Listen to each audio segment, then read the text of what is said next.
Il y a les gens qui pensent avec des idées de gauche, qui prétendent décrire le réel. Et il y a les gens qui pensent à droite, qui prétendent aussi décrire le réel.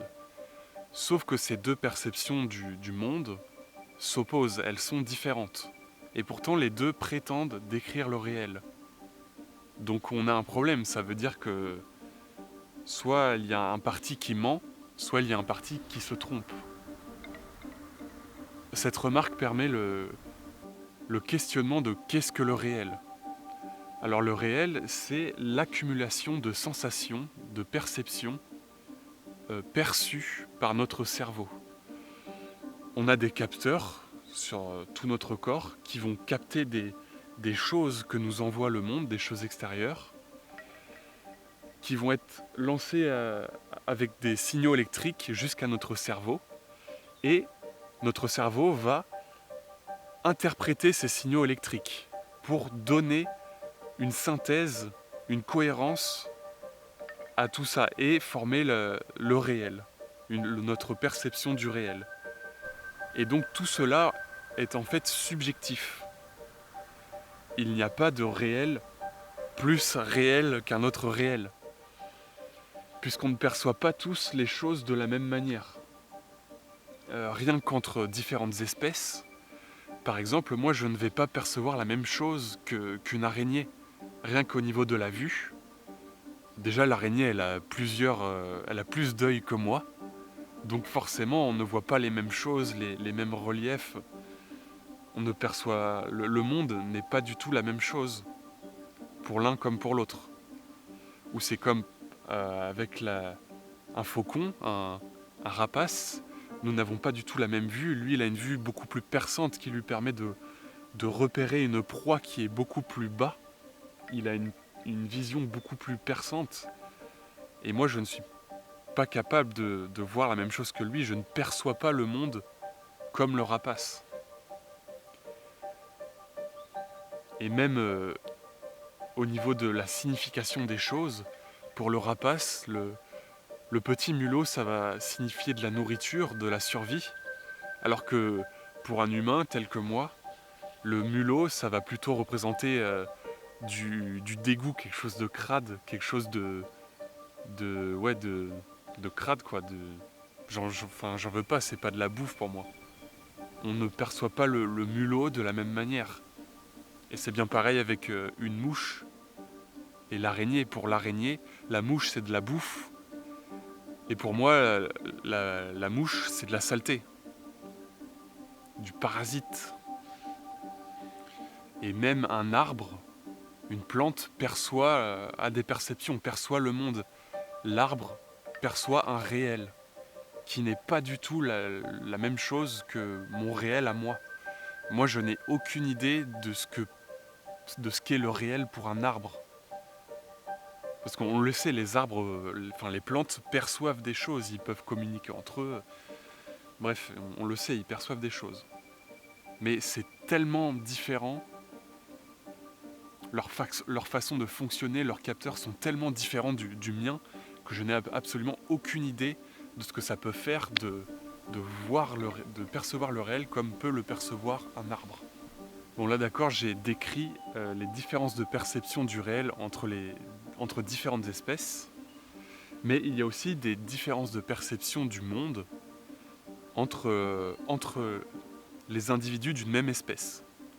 Par exemple, moi en tant qu'humain, avec mes yeux, toujours les yeux, je ne vois pas la même chose qu'un daltonien. Par exemple, ça c'est pour moi là c'est vert jaune, et un daltonien qui ne voit pas le vert va percevoir ça bleu ou je ne sais quelle couleur.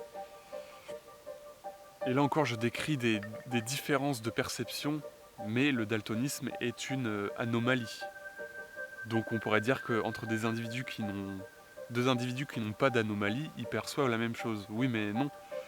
Parce que par exemple, moi j'aime le goût des fraises. Bah voilà, je mange une fraise, j'adore ça, le goût de la fraise. Et un individu qui n'a pas d'anomalie, il va manger la fraise et pour lui, le goût de la fraise va être désagréable. Donc forcément, on perçoit pas la même chose, on perçoit la même chose, mais le cerveau n'a pas la même interprétation. Moi j'aime ça, lui n'aime pas. Donc il y a quand même une différence, alors que pourtant on perçoit on capte la même chose. Mais notre cerveau interprète ça de façon différente.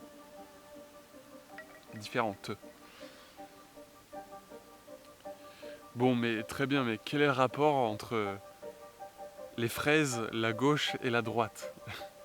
Eh bien, c'est que les idées aussi sont les conséquences de ce que notre cerveau perçoit du monde. Pour avoir des idées, il faut qu'on reçoive des choses du monde.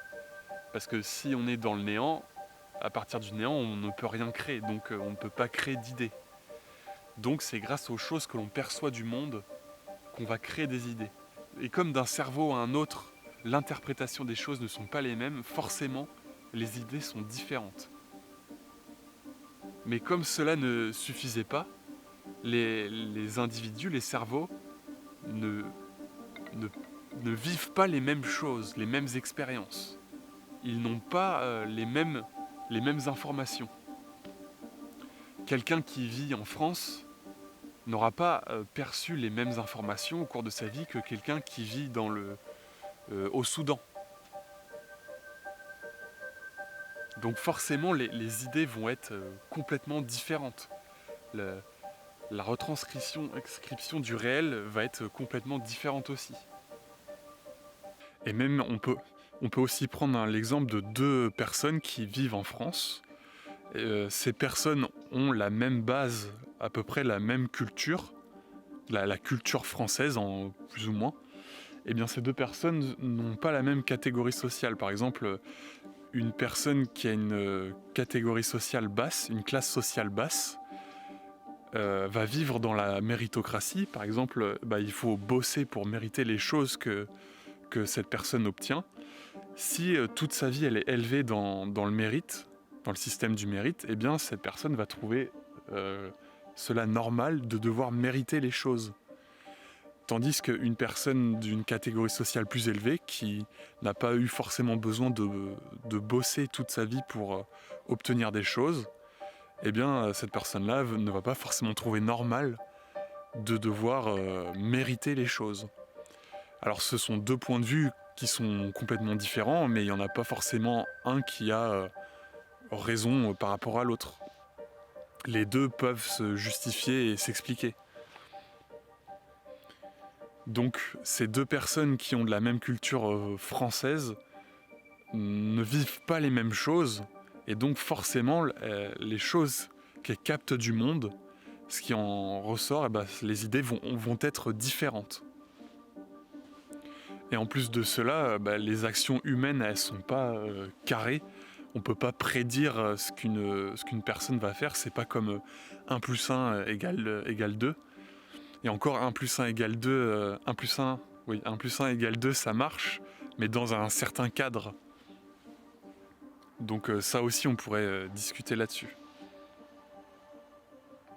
Les actions des humains sont plus sujets à interprétation que des mathématiques pures et brutes.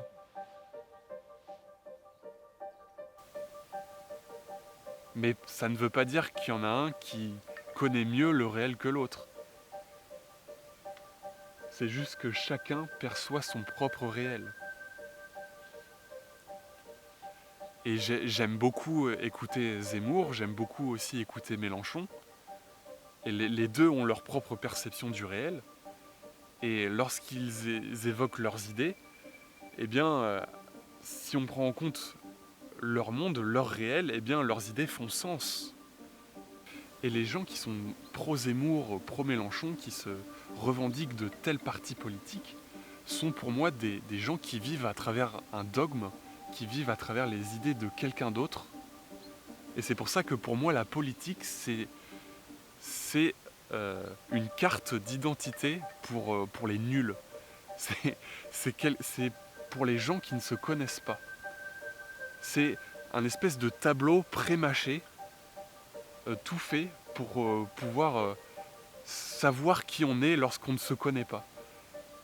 On va se classer dans telle catégorie ou telle catégorie et vous dire voilà, ça c'est moi, je suis de tel parti politique, je suis les idées d'un tel, c'est moi, voilà, c'est moi. Alors que lorsqu'on commence à se connaître soi-même, le fameux connais-toi toi-même, eh bien, la politique n'a plus rien à voir là-dedans. Nos valeurs, nos morales est apolitique. Et on a un bel exemple de cela, c'est le livre qu'a écrit Nietzsche, Ainsi parlait Zarathustra, où Zarathustra dit que Dieu est mort. Et Dieu représente une certaine morale avec des valeurs qui ne sont pas celles des individus. Mais comme ces valeurs sont inculquées à tous, eh bien ça permet un certain contrôle et ça permet de mentir pour pouvoir contrôler les masses. Et il dit que tout ça c'est fini. Mais il dit aussi qu'il y a l'État et que l'État a aussi des valeurs et des morales à apporter. En gros, Dieu égale l'État.